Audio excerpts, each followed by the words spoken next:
Welcome back. ಮಹಿಳೆಯರಿಗೆ ಸರ್ಕಾರಿ ಸಾರಿಗೆ ಬಸ್ನಲ್ಲಿ ಉಚಿತ ಪ್ರಯಾಣ. ಕಾಂಗ್ರೆಸ್ ಸರ್ಕಾರ ಪ್ರಣಾಳಿಕೆಯಲ್ಲಿದ್ದ ಉಚಿತ ಬಸ್ ಪ್ರಯಾಣ ಕೊನೆಗೂ ಅಂತಿಮ ಹಂತಕ್ಕೆ ಬರ್ತಾ ಇದೆ. ಇವತ್ತು 4 ಸಾರಿಗೆ ನಿಗಮದ ಸಭೆಯಲ್ಲಿ ಏನೇನ್ ಚರ್ಚೆ ಆಯಿತು, ಸಾರಿಗೆ ಸಚಿವ ರಾಮಲಿಂಗಾರೆಡ್ಡಿ ಏನ್ ಹೇಳಿದ್ರು, ಬನ್ನಿ ನೋಡೋಣ.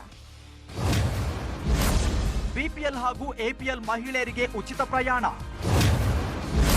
ಸಾರಿಗೆ ಅಧಿಕಾರಿಗಳ ಜೊತೆಗೆ ಸಾರಿಗೆ ಸಚಿವರ ಸಭೆ.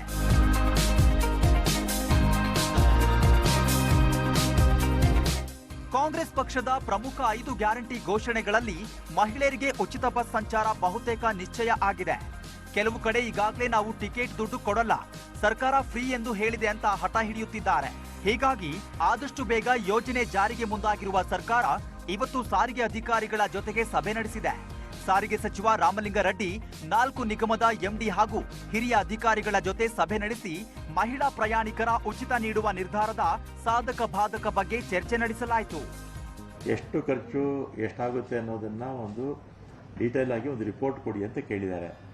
ಅಷ್ಟು ಕೆಲಸ ನಮ್ಮ ಪ್ರಿನ್ಸಿಪಲ್ ಸೆಕ್ರೆಟರಿ ಅವರು ನಮ್ಮ MDs ಹತ್ರ ಎಲ್ಲ ಡೀಟೇಲ್ ಆಗಿ ಎಲ್ಲ ತಗೊಂಡು ನಾಳೆ ಕೊಡ್ತಾ ಇದ್ದಾರೆ. ರಿಪೋರ್ಟ್ ಬಹಿರಂಗ ಮಾಡೋಕ್ಕಾಗೋದಿಲ್ಲ ನಿಮಗೆ. ಒಟ್ಟಿನಲ್ಲಿ ಟೋಟಲ್ ಆಗಿ ಎಲ್ಲಾ ಮಹಿಳೆಯರಿಗೂ ಫ್ರೀ ಅಂತ ನಾವು ಹೇಳಿದೀವಿ, ಅದು ಆಗುತ್ತೆ. ಕೊರೋನಾ ವೇಳೆ ಸಾರಿಗೆ ನಿಗಮ ಸಂಕಷ್ಟಕ್ಕೆ ಸಿಲುಕಿತ್ತು. ವೇತನ ನೀಡಲು ರಾಜ್ಯ ಸರ್ಕಾರದ ಸಹಾಯಧನ ಪಡೆಯುವಂತಾಯಿತು. 4 ನಿಗಮದ ಆರ್ಥಿಕ ಪರಿಸ್ಥಿತಿ, ಲಾಭ ನಷ್ಟದ ಬಗ್ಗೆ ಅಧಿಕಾರಿಗಳ ಜೊತೆ ಚರ್ಚೆ ನಡೆಸಿದ್ರು. ಬಿಪಿಎಲ್, ಎಪಿಎಲ್ ಸೇರಿದಂತೆ ಎಲ್ಲ ಮಹಿಳೆಯರಿಗೆ ಸಾರಿಗೆ ಬಸ್ನಲ್ಲಿ ಉಚಿತ ಪ್ರಯಾಣ ಇರಲಿದೆ. ಯಾವುದೇ ನಿರ್ಬಂಧಗಳು ಇರುವುದಿಲ್ಲ ಎಂದಿರುವ ಸಚಿವರು ಅಂತಿಮ ನಿರ್ಧಾರ ಸಿಎಂ ತೆಗೆದುಕೊಳ್ಳಲಿದ್ದಾರೆ ಎಂದಿದ್ದಾರೆ. ನಾಳೆ ಮತ್ತೊಂದು ಸುತ್ತಿನ ಸಭೆ ನಡೆದ ಬಳಿಕ ಗುರುವಾರ ಅಂತಿಮ ಘೋಷಣೆ ಹೊರಬೀಳಲಿದೆ. ಬಹಳ ಸ್ಪಷ್ಟವಾಗಿ ಹೇಳ್ತೀನಿ, ಮಹಿಳೆಯರಿಗೆ ಎಲ್ಲರಿಗೂ ಫ್ರೀ. ಈಗ ನಾಳೆ ಮೀಟಿಂಗ್ ಕರೆದಿದ್ದಾರೆ ಮುಖ್ಯಮಂತ್ರಿಗಳು ಅಲ್ವಾ. ಗುರುವಾರ ಕ್ಯಾಬಿನೆಟ್ ಇದೆ. ಗುರುವಾರ ಕ್ಯಾಬಿನೆಟ್ ಅಲ್ಲಿ ಏನು ತೀರ್ಮಾನ ತಗೊಳ್ತಾರೆ ಅದರ ಪ್ರಕಾರ ಆಗುತ್ತೆ. ಮುಖ್ಯಮಂತ್ರಿಗಳು ನಮ್ಗೆ ಎಷ್ಟು ಮಾಹಿತಿ ಕೇಳಿದ್ದಾರೆ, ಅದಕ್ಕೆ ನಮ್ಮ ಪ್ರಿನ್ಸಿಪಲ್ ಸೆಕ್ರೆಟರಿ ಅವರಿಗೆ ಅಷ್ಟು ಮಾಹಿತಿನ ನಾನು ನಾಳೆನೂ ಇರ್ತೀನಿ, ನಾನು ಇರ್ತೀನಿ, ಅವರು ಕೊಡ್ತೀವಿ. ಉಳಿದಿದ್ದು ಕ್ಯಾಬಿನೆಟ್ ಮೀಟಿಂಗ್ ಅಲ್ಲಿ ಇರುತ್ತೆ.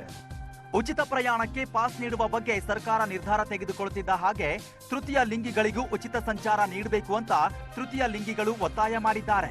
ನಮ್ಮನ್ನು ಮಹಿಳೆಯರು ಅಂತ ಪರಿಗಣಿಸಬೇಕು, ನಮಗೂ ಬಸ್ಗಳಲ್ಲಿ ಓಡಾಡಲು ಉಚಿತ ಪಾಸ್ ನೀಡಬೇಕು, ಜೊತೆಗೆ ನಮಗೆ ಅಂತಲೇ ಕೆಎಸ್ಆರ್ಟಿಸಿ ಹಾಗೂ ಬಿಎಂಟಿಸಿಯಲ್ಲಿ ಪ್ರತ್ಯೇಕ ಸೀಟ್ ನಿಗದಿ ಮಾಡಬೇಕು ಅಂತ ಒತ್ತಾಯ ಮಾಡಿದ್ದಾರೆ. ಒಂದು ಏನು KSRTC ಮತ್ತು BMTCದು ಏನು ಒಂದು ಉಚಿತ ಸಾರಿಗೆ ವ್ಯವಸ್ಥೆ ಮಾಡ್ತಿದ್ದಾರೆ, ಅದರಲ್ಲಿ ನಮ್ಮ ಸಮುದಾಯದವ್ರಿಗೂ ಸಹ ಒಂದು ಉಚಿತವಾಗಿ ಸಾರಿಗೆ ವ್ಯವಸ್ಥೆಗಳನ್ನ ಕಲ್ಪಿಸ್ಕೊಡ್ಬೇಕು. ನಮ್ಮ ಸಮುದಾಯದವ್ರಿಗೆ ಅಂತ ಒಂದು ಪ್ರತ್ಯೇಕ ಸೀಟ್ಗಳನ್ನ ಸಹ ಈಗ ಒಂದು ಎಲ್ಲ ಸಾರಿಗೆ ಬಸ್ಗಳಲ್ಲಿ ಪ್ರತ್ಯೇಕ ಒಂದು ಸೀಟ್ಗಳನ್ನ ರಿಸರ್ವೇಷನ್ ಥರ ಮಾಡಬೇಕು ಅಂತ ನಾನು ಕೇಳಕ್ಕೆ ಇಷ್ಟಪಡ್ತೀನಿ. ಸರ್ಕಾರಿ ಸಾರಿಗೆಯಲ್ಲಿ ಉಚಿತ ಸಂಚಾರಕ್ಕೆ ಸರ್ಕಾರ ಮುಂದಾಗ್ತಾ ಇದ್ದ ಹಾಗೆ ಖಾಸಗಿ ಬಸ್ನಲ್ಲೂ ಉಚಿತ ಸಂಚಾರಕ್ಕೆ ಅವಕಾಶ ಕೊಡಬೇಕು ಅಂತ ಮಾಜಿ ಸಚಿವ ಸುನಿಲ್ ಕುಮಾರ್ ಟ್ವೀಟ್ ಮಾಡಿದ್ದಾರೆ. ಆದರೆ ಸಾಮಾಜಿಕ ಜಾಲತಾಣದಲ್ಲಿ ಮಾಜಿ ಸಚಿವ ಟ್ವೀಟ್ಗೆ ಆಕ್ರೋಶ ವ್ಯಕ್ತವಾಗಿದೆ.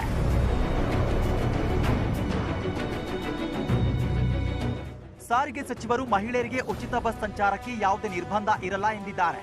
ಜೊತೆಗೆ ಅಂತಿಮ ನಿರ್ಧಾರ ಸಿಎಂ ತೆಗೆದುಕೊಳ್ತಾರೆ ಎಂದಿದ್ದಾರೆ. ಕಂಪ್ಲೀಟ್ ಸ್ಪಷ್ಟನೆ ಸಿಗಬೇಕು ಅಂದ್ರೆ ಇನ್ನೊಂದು ದಿನ ಕಾಯುವುದು ಅನಿವಾರ್ಯ. ಶರಣು ಹಂಪಿ ಜೊತೆಗೆ ಹಂಸಶ್ಯಾಮಲ, ನ್ಯೂಸ್ 18.